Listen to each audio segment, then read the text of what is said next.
Y el día de hoy el Señor tiene un mensaje especial para cada uno de nosotros. Y si tuviera que ponerle título, el título ya está acá. ¿Qué dice? Persevera. Persevera. Lo que el Señor nos ha enseñado durante estos 13 años, o quizás más ya como cristianos, incluso no solo como iglesia, 13 años. Pero como cristianos quizás tengas más o tengas menos.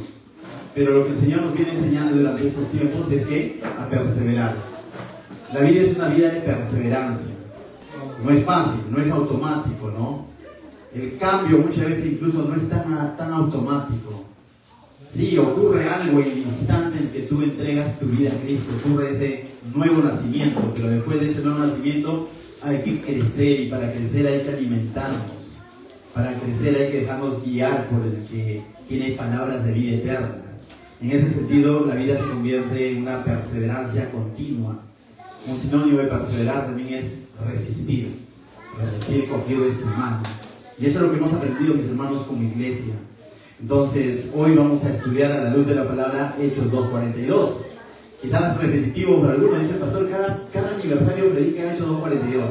Tiene esencia, de alguna manera, como el Señor me ha ministrado y nos ha ministrado a cada uno de nosotros. ¿Sabes? Las personas, tú, yo y quizás las personas, normalmente tratamos de ser innovadores. El ser humano a través de la historia ha ido innovando cosas, descubriendo cosas, construyendo cosas en todo ámbito, ¿no? En ese sentido quizás vamos desarrollándonos en nuestra manera de vivir, adaptándonos a circunstancias y todo lo demás. Y eso es cierto y no está mal del todo.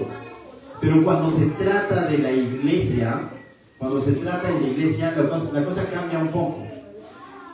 El Señor dejó principios bien claros en su iglesia o para su iglesia. Y ciertamente desde después de que Jesús parte o asciende al cielo, después de haber estado con sus discípulos, deja a esos 120 reunidos ahí, dándoles una promesa. Una de las promesas que le dio fue de que su espíritu iba a venir sobre ellos, ¿no? Y que ellos iban a tener poder, pero un poder no para ser superhéroes, sino un poder para poder testificar de Cristo. Y él parte y se va y deja ahí a sus discípulos, y dice en el libro de Hechos, capítulo 2, primeros versículos, dice que eran aproximadamente 120 reunidos en un aposento alto. Y ellos estaban ahí reunidos esperando el cumplimiento de la promesa. ¿Y cuál era la promesa? La venida del Espíritu Santo. Ese Espíritu Santo que los iba a equipar para cumplir la gran comisión que el Señor Jesucristo les había dejado. Y entonces, después de que sucede eso, Dios va a cumplir esa promesa, ¿no? Y a veces olvidamos eso, ¿no? Y olvidamos que el Señor ha dejado su Santo Espíritu para equiparnos como iglesia.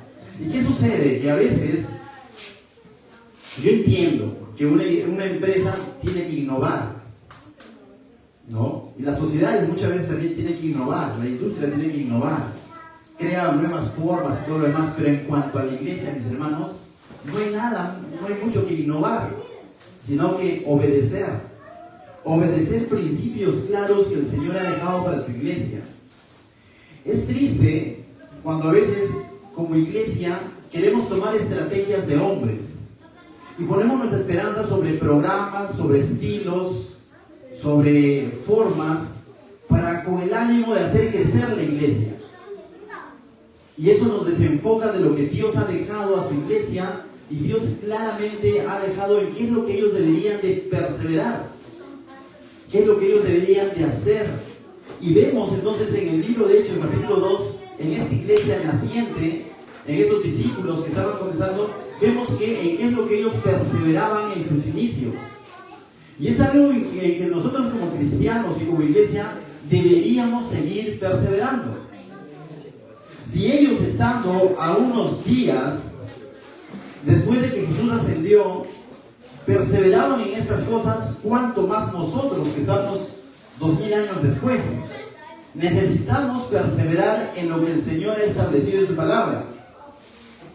Cuando comenzamos la iglesia aquí en Jesús Salvador, ciertamente uno no lo sabe todo, va aprendiendo en el camino. Pero también viene ese tipo de consejo, el consejo bíblico, el que te dice busca de Dios, busca la palabra, enseña la palabra. Pero también viene ese consejo de hombres que te dice, tienes que hacer esto, aquello para llenar la iglesia. Y ahí es donde uno tiene que saber filtrar de quién viene ese consejo, de si es de parte de Dios o de parte de sabiduría de hombres. Hoy en día muchas iglesias, y lo digo a manera de general, a veces usan estrategias de hombres para llenar y entretener a las personas. Y el Señor no nos ha mandado a hacer eso. Nosotros tenemos que perseverar en lo que Él ha plasmado en su palabra. Después de que se da el Pentecostés, vemos a un Pedro transformado. Dice que Pedro se levanta con denuedo, con valentía, y comienza a anunciar el Evangelio. Comienza a anunciar a Jesucristo como el Hijo de Dios, como el cumplimiento de la promesa de Dios. Jesús crucificado y resucitado. Y le dice a sus paisanos judíos, ustedes lo crucificaron al Hijo de Dios. Entonces comienza a predicar el Evangelio, y no solamente el Evangelio, sino el arrepentimiento, y les dice, arrepiéntanse porque han rechazado al Hijo de Dios. Entonces la iglesia desde sus inicios predicó sobre el arrepentimiento. Pedro no dijo, estoy lleno del Espíritu Santo, a ver, voy a buscar estrategia para cómo capto a estas personas. No, predicó el Evangelio. Y dice que más de 3,000 personas, o aproximadamente 3,000 personas, compungidos de corazón, se arrepintieron y entregaron su vida a Cristo. De tal manera que la iglesia, de ser 120 en sus inicios, pasó a ser 3,120 aproximadamente. Hubo una gran explosión, el Espíritu Santo obrando a través de este hombre imperfecto llamado Pedro. Entonces Pedro les predicó sobre la salvación en Cristo y el perdón de pecados en Cristo. Entonces ahora son 3,120. Entonces, ¿qué haría la iglesia, los discípulos, los 11 o 12 que estaban como líderes? ¿Qué es lo que tenían que hacer ahora con esos 3,000 y tantas personas? ¿Ver cómo los entretenemos? La Biblia nos dice en Hechos capítulo 38, desde ahí lo vamos a leer. Mira, dice, Pedro les dijo, también lo tenemos en pantalla si no me equivoco, Hechos capítulo 2, verso 38. Para llegar al 42 siempre es bueno leer el contexto, y acabo de darles del verso 1 hasta el 37 aproximadamente. Ahora enganchémonos del 38 en adelante. Dice así, Pedro les dijo, arrepentidos, ¿y qué más? Y bautícense cada uno de vosotros en el nombre de Jesucristo. ¿Para qué? Para perdón de pecados, y recibiréis el don del Espíritu Santo, ese Espíritu Santo que ahora estaba obrando a través de él. Y como otras muchas palabras testificabas y les exhortaba diciendo, sed salvos de esta perversa generación. Tuvo que hablarles de la realidad en la que estaban metidos. A veces dijo, no le digas al hermano que está pecando, no le digas que está mal, cierto, no lo digas para condenarlo, pero dilo para restaurarlo, para presentarle el Evangelio.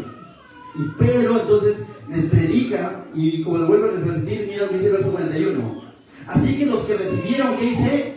Su palabra. ¿Qué palabra? La que acaba de decir Pedro, arrepéntanse. Acaba de hablar de Cristo, a quien habían crucificado. Acaba de hablar de que Cristo perdona pecados, y que en Cristo ellos pueden ser salvos y librados de esa perversa vida en la que estaban viviendo, valga la redundancia. Y entonces dice que los que recibieron, y es interesante esto, porque no dice solamente los que oyeron. A veces malinterpretamos Romanos 10, ¿no? Cuando decimos el que oye, pero no es un oír físico o audible, nada más es recibir, creer, confiar en lo que Dios ha dicho. No solo es creer en la existencia de Dios, sino que es creerle a Dios. Pedro no está predicando solamente que Jesús existió, sino que le está diciendo que Jesús vino y murió por ellos, y que ellos lo han crucificado, y que necesitan arrepentirse de su perversa vida que están viviendo. Y entonces dice, ellos reciben esa palabra. Este recibir es como que están de acuerdo, están creyendo. ¿Y qué más dice? Recibieron su palabra y fueron luego, ¿qué? Bautizados. Hicieron lógicamente el bautismo en aquel entonces era prácticamente el instante. Hicieron esa señal visible de que habían creído, de que había un nuevo nacimiento en ellos. Y dice, y bautizados se añadieron aquel día como 3,000 personas. Interesante. Mis hermanos, una de las primeras cosas que yo veo acá es lo siguiente, que nosotros como iglesia tenemos que seguir anunciando el evangelio. Y toda aquella persona que llega acá tiene que recibir el evangelio, tiene que escuchar la palabra de Dios. Y esa es nuestra oración, que todo aquel que venga acá no solamente la pase bien o se sienta bien y diga, oh, qué chévere esta iglesia, no, sino que sea ministrado por la palabra. Y te invito que si en algún momento tú percibes que desde este lugar, quien esté aquí parado, mi persona o cualquier otro, ya no está predicando el verdadero y puro evangelio, mi hermano, ponte en alerta. Probablemente hemos perdido el enfoque. Y nuestra oración por nuestro lado es, Señor, no permitas eso. Siempre debemos de predicar tu palabra. Entonces, una de las cosas por las que tú vienes acá, y la parte más importante, todas las partes son importantes, pero una parte esencial es, mis hermanos, que cuando tú vengas acá, salgas habiendo escuchado el consejo de Dios. Y lo que más marque tu vida sea ese, no tanto el chiste que hizo el pastor. Oh, el pastor se pasó, no queda así, no. Ese es su detalle. Lo esencial es que tú salgas ministrado por la palabra. Y es tu responsabilidad escudriñar, entonces corroborar, verificar que se te está predicando la palabra. Entonces, mis hermanos, ¿ya recibiste el verdadero evangelio? ¿Van a venir acá? ¿Has escuchado alguna vez? Dicen, oye, pero la prédica hoy día no tenía nada que ver con eso, pero ¿cómo lo enganchó? Es que todo trata de Cristo, mi hermano. Esto siempre está hablando de arrepentimiento, de restauración, de santidad, de creer, de tener la mirada en Cristo, y todo el mensaje de Dios nos lleva a Él. Mi hermano, ¿tú quieres aprender sobre cómo invertir? Hay otros lugares donde te van a enseñar mucho mejor. Pero el Señor nos ha encomendado a predicar, ¿qué? Su palabra. Amén. Pastor, enséñanos cómo criar a nuestros hijos. Otro lo puede hacer mejor, quizás. Lo que te voy a enseñar son principios que están en la palabra en cuanto a los hijos, que es distinto. Lo otro, ve a la escuela de padres que realiza el colegio. Ahí te va a enseñar Gisela, a dar charlas de escuela de padres, ¿no? Y así, ¿no? A veces dicen, no, pero deberían de hablar estas cosas en la iglesia, sí, cierto, pero nuestro énfasis, nuestra prioridad es presentar la pura palabra. Amén. Continuamos, verso entonces, ahora sí, 42. Son 3.120 personas, reciencitos se han convertido, y mira lo que van a hacer. ¿Qué dice?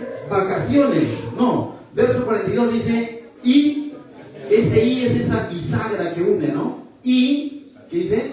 Perseveraban en la doctrina de los apóstoles, en la comunión unos con otros, en el partimiento del pan y en las oraciones. Aquí en este texto vemos 4 cosas en las que ellos perseveraban. Más adelante veremos uno más, pero ese uno es como resultado de estas 4. Decía Pastor Chuck Smith que estas 4 o 5, con el que sigue, el 47, son como las huellas dactilares de una mano. Como cada dedo de una mano, y si falta una, no estás completo. Y si una de las huellas se está borrando, algo está pasando. Entonces, mis hermanos, 4 cosas que podemos ver aquí. La doctrina de los apóstoles. Segundo, la comunión unos con otros. Tercero, el partimiento del pan. Cuarto, las oraciones. Y quinto, verso 47, que veremos más adelante, evangelismo. Cosas en las que la iglesia perseveraba desde sus inicios. Pregunto yo, ¿no es lógico que nosotros, 2000 años después, deberíamos de seguir perseverando en lo que la iglesia perseveró? Claro que sí. Los tiempos pueden haber cambiado, pero estos principios no pasarán jamás. A veces perdemos el enfoque y decimos, ¿qué hacemos? ¿Qué hacemos como iglesia? Apoyada, hacemos esto que construimos, y nuestro enfoque cambió. Y descuidamos la oración, y descuidamos la palabra, descuidamos la comunión unos con otros, descuidamos el partimiento del pan, que es Cristo crucificado, descuidamos el compartir el mensaje del evangelismo a los demás, por estar centrados quizás en programas o modas que de pronto se presentan y que vemos que aparentemente le funciona a algunos, y decimos, yo también quisiera ser así. Mis hermanos, no hay nada superior o mejor o mucho más seguro que los principios de la palabra de Dios. Todo lo demás es pensamiento de hombres. Buenos consejos, buenas estrategias, buen marketing.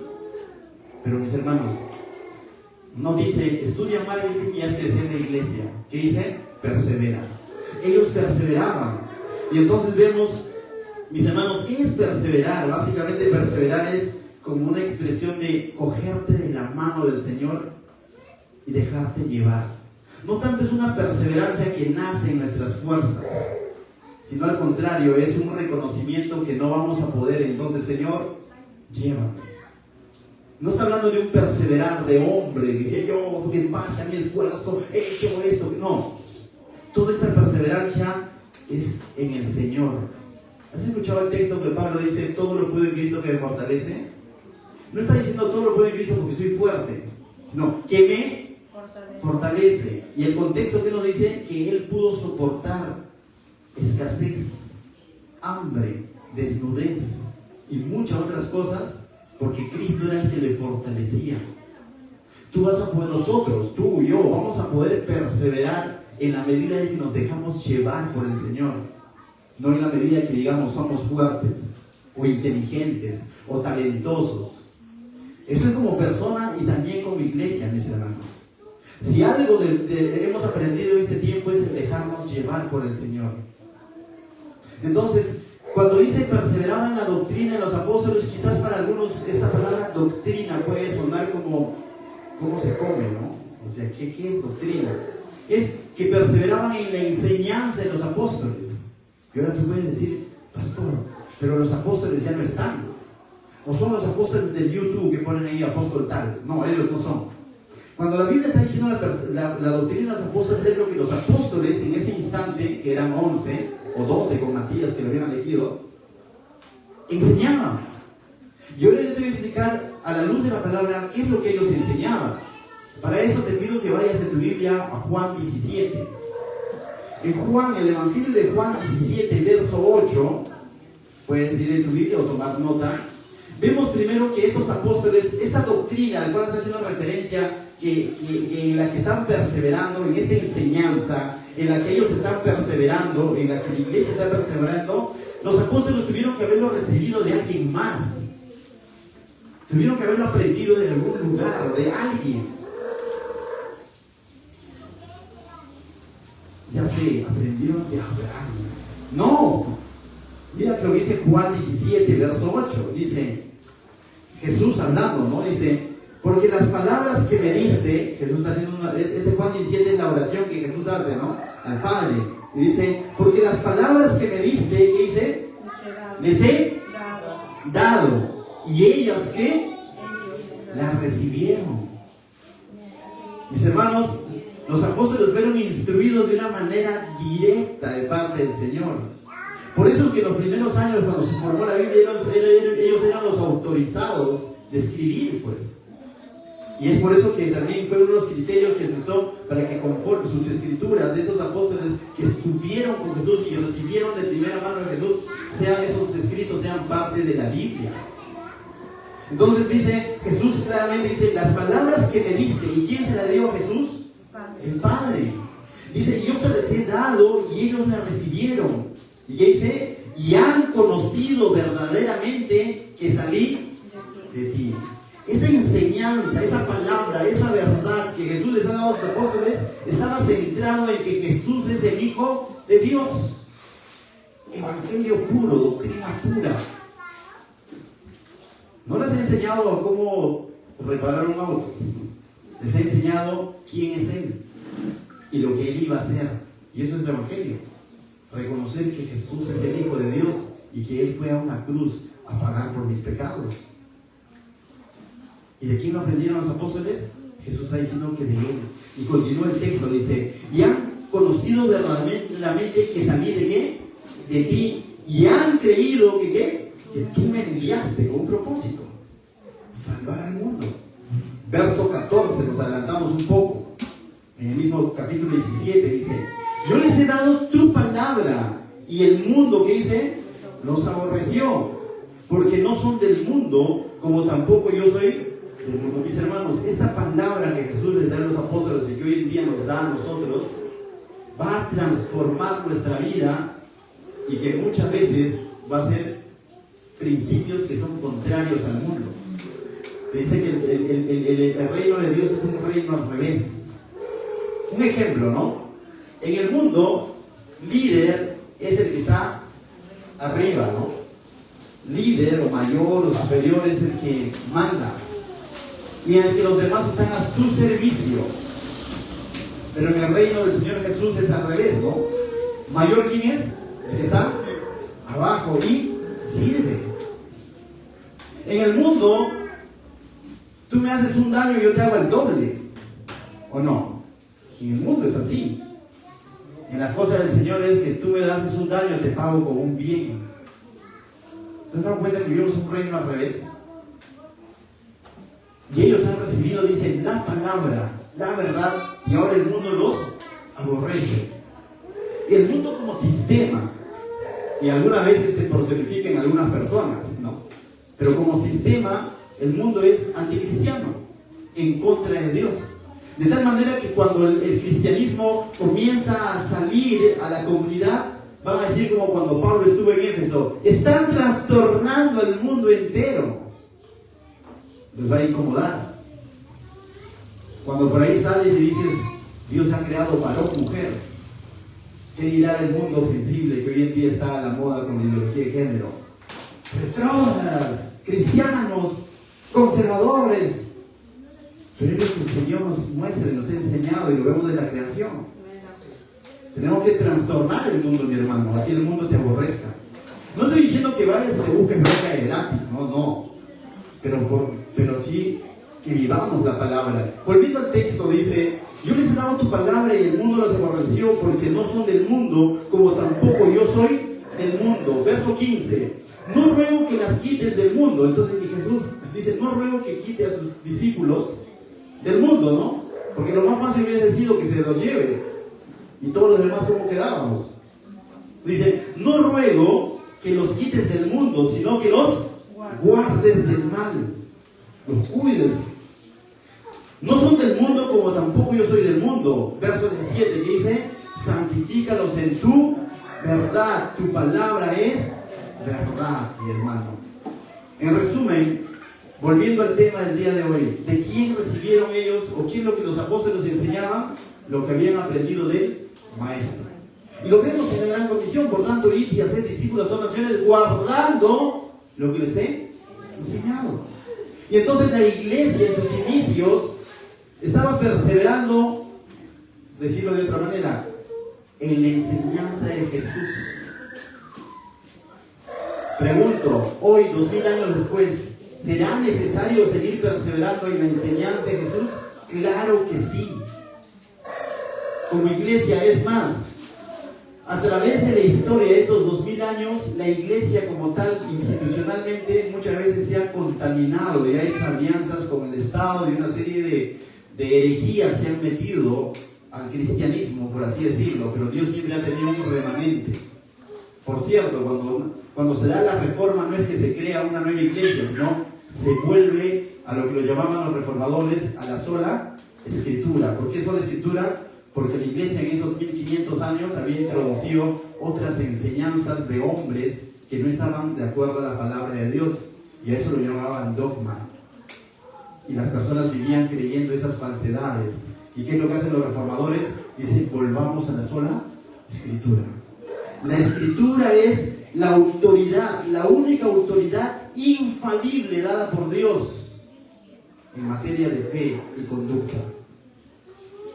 El pastor puede fallar, el cura puede fallar, hasta el papa recontra fallado, pero la palabra de Dios no pasará jamás. La inerrancia de la escritura, mi hermano. Entonces, como iglesia, mis hermanos, una de las cosas que hemos aprendido en estos 13 años, ¿sabes qué es? A perseverar en la enseñanza de Jesús. Tú dirás, hace un momento, ¿no? Ya no están los apóstoles, ya no está Jesús directamente, pero ¿sabes? Pedro dice que aquí está la profecía más segura, acá. Para nosotros está acá plasmado en la palabra de Dios. Entonces, perseverar en la doctrina de los apóstoles para nosotros es perseverar en la palabra, en la Biblia, dilo. Es por eso que siempre vas a escuchar cuando vengas aquí a la iglesia, abran su Biblia en número tal, verso tal, Vamos a hacer nuestro estudio verso a verso y tú dices, ¿qué tanto Biblia? Y es que en eso nos ha mandado el Señor a perseverar. Si perseveramos en cualquier otra cosa, es una secta. Como los mormones, testigos de Jehová y la.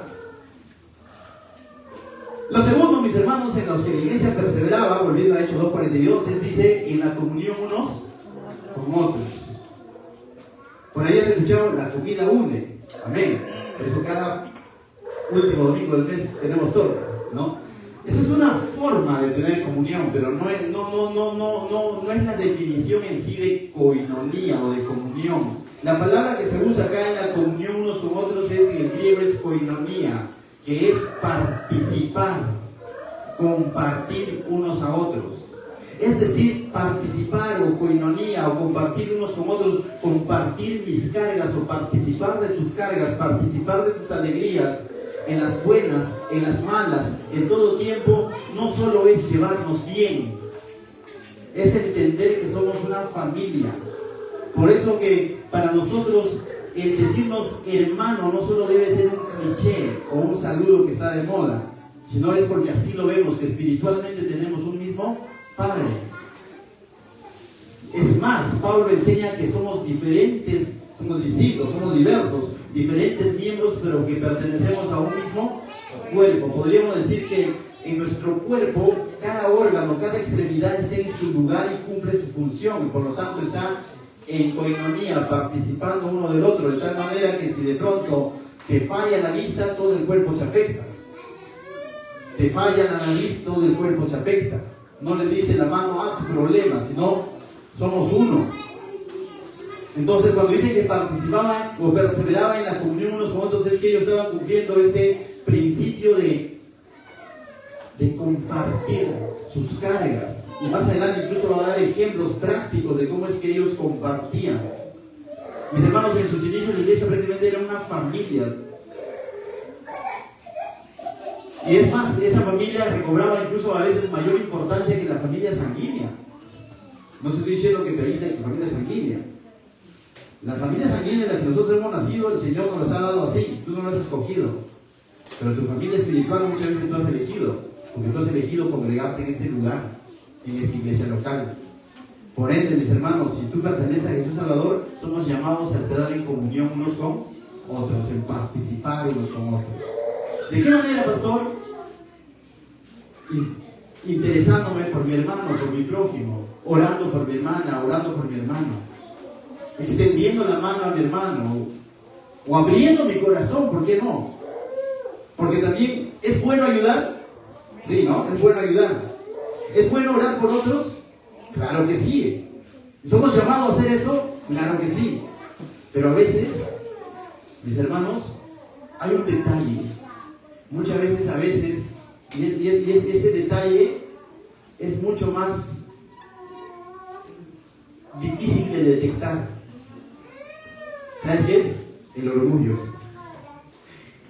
El corazón orgulloso lo que hace es, quiero ayudarte, quiero orar por ti, quiero hacer esto, pero no abre su corazón a decir, ayúdenme. Si tú entiendes que estás en una familia y que hemos sido llamados a estar en comunión unos con otros, no solamente tiene que estar dispuesto a ayudar, sino también a decir, ayúdenme.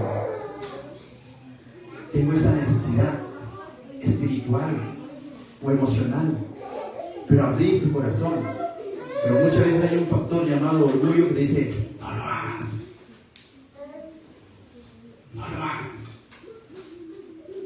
Eso yo como pastor lo puedo detectar. Observo que hay hermanos que con facilidad hasta la medianoche me mandan WhatsApp diciendo, pastor, ore por mí porque hoy día me fue esto en el trabajo, todo me manda su mensaje de audio y digo, amén. Pastor, disculpe que le esté encargando. No, o sea, por lo contrario, me alegra que abras tu corazón y puedo orar por esa persona. Pero también conozco de personas que pueden estar pasando por situaciones y no abren su corazón. Y ahí hay un problema, ¿verdad? Y ahí hay un problema. Pero la Biblia nos llama a eso, ¿no? Hebreos capítulo 10, verso 23, mira lo que dice en cuanto a la comunión en la que el Señor nos ha llamado a perseverar. Hebreos capítulo 10, verso 23. A veces el 25 somos rápidos para leer el 25 y juzgar al hermano que no congrega, ¿no? Ese hermano ya no viene, le voy a mandar Hebreos 10, 25, dice. ¿no? Y le mandamos ahí, con hacha, ¿no? Pero leámoslo desde el 23. ¿Qué dice el 23? ¿Cuál es el objetivo de todo esto? ¿Qué dice el 23? Mantengámonos firmes, sin fluctuar, la profesión de nuestra esperanza. Es decir, mantengámonos firmes en nuestro cristianismo, en lo que el Señor nos ha llamado a hacer. Dice, porque ¿quién es el que qué? El que prometió, verso 24. Y considerémonos unos a otros. ¿Para qué? Para estimularnos al amor y a las buenas obras. Mi hermano, necesitas de tu hermano en Cristo. No, yo directo con Dios. No, necesitas. Dios te dirá, yo te coloqué en una iglesia local donde tenías hermanos, donde tenías familia. Dios, todos me han dejado. No, yo te he colocado en una iglesia. Abre tu corazón. Y por otro lado también, mi hermano, si estás en este lugar y consideras, ves a alguien que de pronto necesita de un consejo, necesita de algo, anímalo, estimúlalo, exhórtalo en el buen sentido, en el sentido de animarlo. Y si tienes que corregirlo, también corrígelo en amor. Para eso está la familia. La familia espiritual no solamente está entonces para venir los domingos y adorar a Dios, que es hermoso, pero está, dice, para estimularnos unos a otros al amor y a las buenas obras. Verso 25, ¿qué dice? No dejando de congregarnos, es decir, no dejando de tener coinonía, comunión, de participar unos con otros. No es la acción de ir a la iglesia, como a veces se considera. Esa es una forma de congregarnos, de pertenecer a una asamblea. En otras palabras diría, no desconectándonos del cuerpo de Cristo. Dice, no dejando de congregarnos como algunos tienen por costumbre. Posiblemente había personas que se habían alejado, no de ir los domingos, sino se habían alejado del cuerpo espiritual de Cristo. Estaban haciendo su vida como el llanero solitario. ¿Algunos conocen el llanero solitario? Yo me acuerdo porque veía TV de niño a mi abuelo, que veía esa película de pistoleros, ¿no? Y había uno que era el llanero solitario, era un héroe o no, villano creo, pero que andaba solo, ¿no? Manda el llanero solitario, ese era, ¿no? Pero a veces, ya somos cristianos y de pronto queremos vivir nuestro cristianismo aislados, porque consideramos quizás que nadie me comprende. O quizás todos son imperfectos y soy tan perfecto que no me quiero contaminar. Y me voy a mi isla y estoy gritando, ¡Wilson! ¿Se acuerdan de Wilson? Mi hermano, la iglesia desde los inicios ha sido una iglesia de comunidad. Porque en esa comunidad tú vas a poder ejercer el don que Dios te ha dado. En esa comunidad tú vas a poder hacer esas buenas obras. En esa comunidad tú vas a poder desarrollar el fruto del Espíritu Santo. A veces no sabemos de memoria el fruto del Espíritu Santo, ¿no? Amor, gozo, paz, paciencia. ¿Paciencia con quién? ¿Contigo mismo o con tu prójimo? ¿Paz con quién? Con Dios y con tu prójimo. ¿Benignidad con quién? ¿Contigo mismo? ¿Dominio propio o templanza con quién? Con tu prójimo. ¿Cómo podríamos poner en práctica el fruto del Espíritu Santo si nos aislamos? Entonces, cuán necesario, mis hermanos, es que como iglesia aprendamos a perseverar en la comunión unos con otros. Qué importante es. Y te animo entonces como hermano, miembro de la Iglesia de Jesús Salvador, que aprendas también y perseveres. No es fácil. Por eso está la palabra perseverar. No es automático. Muchas veces estas cosas son intencionales. Tengo que disponer mi corazón. No, es que el hermano no me cae. Dispón tu corazón. Haz tu parte. Lo otro que ellos perseveraban, verso 3, digo, en el mismo versículo, lo tercero en lo que ellos perseveraban, dice, es en el partimiento del pan, ¿no? Y esto del partimiento del pan no es otra cosa más que la Santa Cena. Y a veces la Santa Cena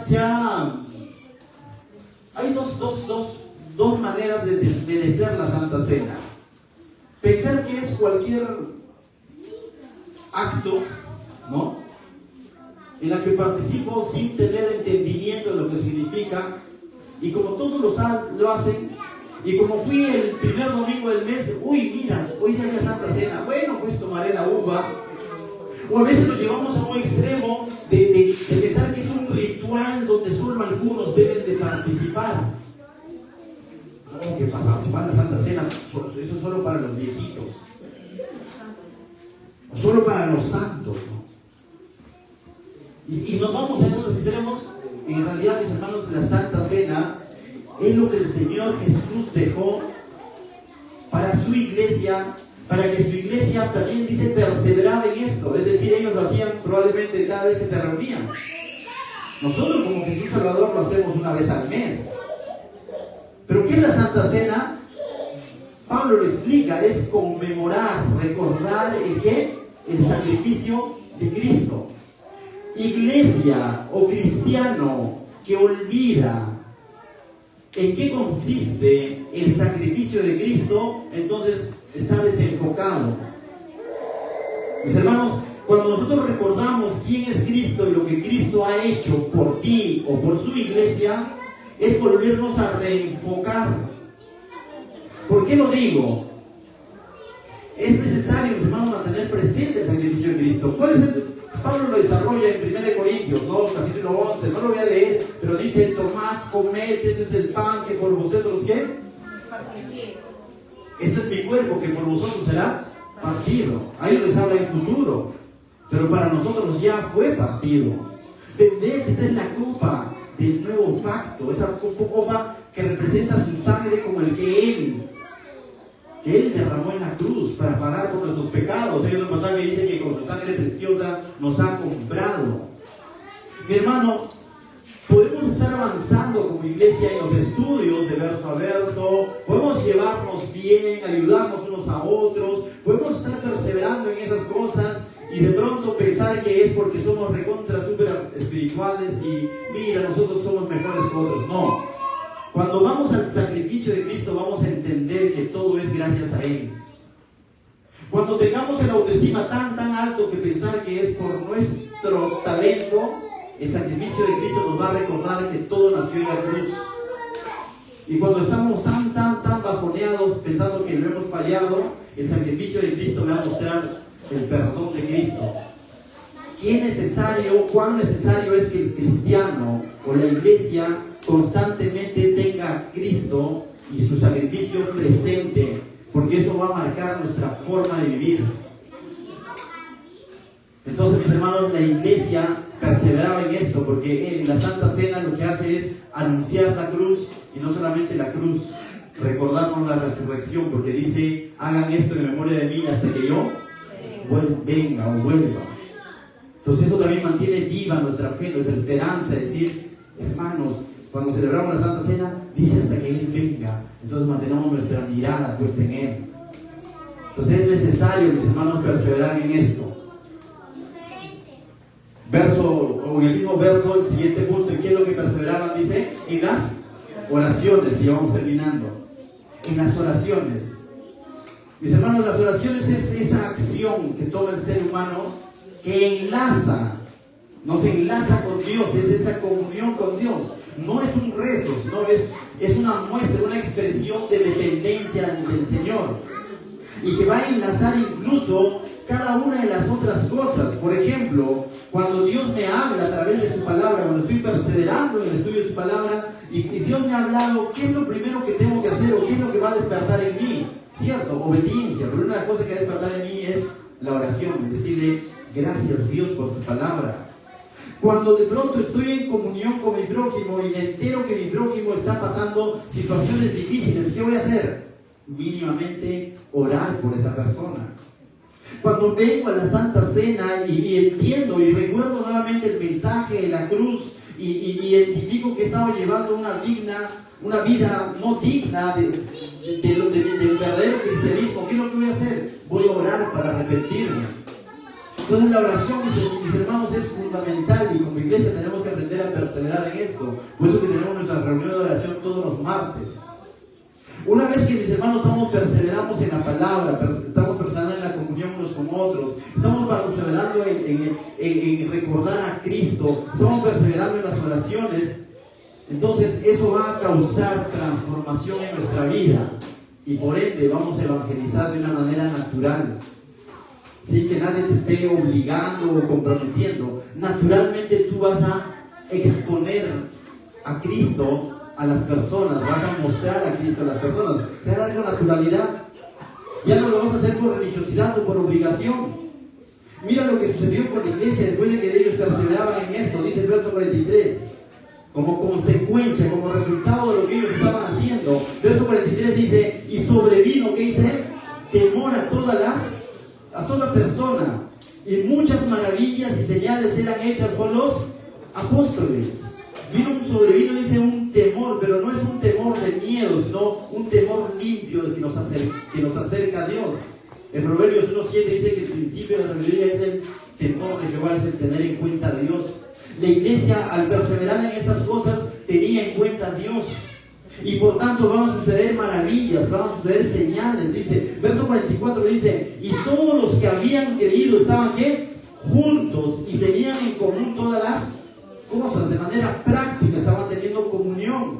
Verso 45, y vendían sus propiedades y sus bienes, y los repartían todos según la necesidad de cada uno. Incluso se comenzó a dar una generosidad, una solidaridad con el prójimo, pero de manera natural, no de una manera de imponer. Si tú no lo haces, no eres salvo. Entonces ellos no hacían las cosas como para decir yo soy más, o así me voy a ganar la salvación, sino esto está siendo resultado de lo que ellos están perseverando. Verso 46, y perseverando unánimes cada día en el templo y partiendo, dice, el pan en las casas, comían juntos, que dice, con alegría y sencillez de corazón. Entonces, mis hermanos, la alegría, la sencillez también viene a ser el resultado de estar firmes en la palabra, firmes en las oraciones, firmes en la comunión unos con otros, firmes en tener a Cristo siempre en nuestro corazón. La alegría y la sencillez no puede solo ser de boca para afuera o de aquí para allá, sino que tiene que salir de acá. Dice, de corazón, sincero. 47, y alabando a Dios y teniendo favor con ¿quién? Con todo el pueblo. Y esto es muy interesante, favor con el pueblo, de tal manera que la iglesia, como resultado de que ellos están perseverando en estas cosas, ahora el cristianismo va a comenzar a salir hacia afuera, se va a comenzar a desbordar y a mostrar hacia la comunidad. Y eso va a ser de favor, de bendición para la comunidad. Y a veces nosotros cuando leemos la palabra favor con el pueblo podemos reducirlo a materialismo, a decir, probablemente ayudaban a los pobres, todo lo demás, obra social, no necesariamente. El mejor favor que puede hacer la iglesia con el pueblo es presentar al Cristo que transformó sus vidas.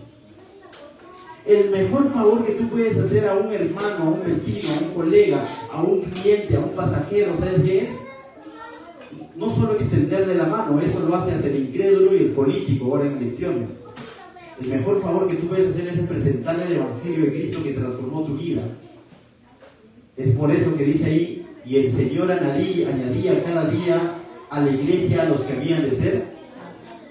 ¿Te has dado cuenta que cada uno de estos resultados, tener temor de Dios, maravillas y señales, prodigios que ocurrían, solidaridad, generosidad unos con otros, alegría y sencillez de corazón, favor con el pueblo, alabanza a Dios, es un evangelismo natural?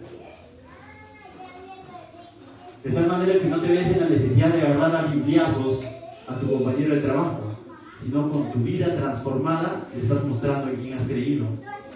A veces pensamos que evangelismo es salir y no está mal. Si lo haces, no está mal. Pero evangelismo, mis hermanos, no lo veo a Jesús. Yo veo el evangelismo de Jesús metiéndose en la casa de Zaqueo a conversar.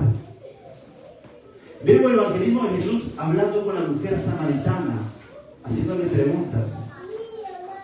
Veo el evangelismo de Jesús con esos leprosos, sanándolos, y de pronto vuelve uno y el Señor presentándole el evangelio. Lo mismo veo en Pablo. Con esto no estoy diciendo de que no, si podemos salir y predicar el evangelio, amén. Pero tú te das cuenta que en Hechos 2:42 al 47 se dio con naturalidad. Porque ¿qué voy a hablarle a los de afuera si no estoy perseverando en la palabra? ¿Qué le voy a hablar al de afuera si no estoy en comunión con mi prójimo? ¿Qué le voy a hablar al de afuera si he descuidado mi tiempo de oración? ¿Qué le voy a hablar al de afuera si estoy centrado en mí y me he olvidado de Cristo que fue a la cruz?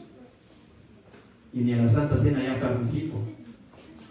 ¿Qué le voy a hablar? Religiosidad le voy a hablar, palabra de hombre, pero eso no está siendo guiado por el Espíritu. Entonces vemos aquí de manera natural, mis hermanos, se dio un evangelismo, y es por eso que termina diciendo esta sección: y el Señor, ¿qué dice? Añadía cada día a la iglesia los que habían de ser salvos. Si tú estás aquí, es porque el Señor te ha añadido. Nadie te ha traído los cuellos, o alguien. A veces algunos esposos lo traen así, pero mis hermanos, si tú estás aquí, es porque el Señor te ha añadido, te ha traído. Es porque alguien más con naturalidad probablemente te compartió el verdadero evangelio. Es porque alguien más ha estado orando por ti en las reuniones de oración. Es porque alguien más ha estado perseverando en la palabra y te compartió sin que te des cuenta, sin abrir la Biblia. Quizás te habló de Cristo, pero habló de lo profundo de su corazón, de lo que él ya aprendió acá. Entonces, mis hermanos, como iglesia, nosotros necesitamos seguir siguiendo esto, en la que la iglesia aprendió a perseverar. Vendrán nuevos tiempos donde quizás, oye, pero mira que hacen eso, hacen aquello, sí, pero no hay nada más seguro que lo que Dios nos ha mostrado. Mis hermanos, durante estos 13 años hemos podido experimentar el favor de Dios en la medida que nosotros hemos reconocido nuestra dependencia de Él. Pero cuando mostramos que somos autosuficientes, le estamos como que diciendo: Dios, no necesito de ti. Pero en la medida que le hemos dicho: Señor, ayúdanos a perseverar, Señor, necesitamos de ti, necesitamos de tu palabra, necesitamos orar, necesitamos entender qué has hecho tú en la cruz, necesitamos estar en comunión unos con otros, Dios ha obrado y va a seguir obrando. Entonces, una de las cosas que, para terminar, mis hermanos, como Iglesia Jesús Salvador, nuestras oraciones son esas: seguir perseverando en lo que Él nos ha mandado a perseverar. Todas las ideas nuevas, bienvenidos, pero vamos a filtrar a través de la palabra, a través de estos principios. Si se adecúa a uno de estos principios, amén. Porque las formas pueden ser diversas, pero los principios de Dios ya están plasmados. Amén. ¿Qué tal si nos ponemos de pie para poder orar a nuestro Dios en nuestro lugar y terminar este tiempo adorando a nuestro Dios? Padre, te doy gracias, Señor, esta noche, porque nuevamente nos recuerda, Señor, cuán necesario es vivir agarrados de tu mano, Señor,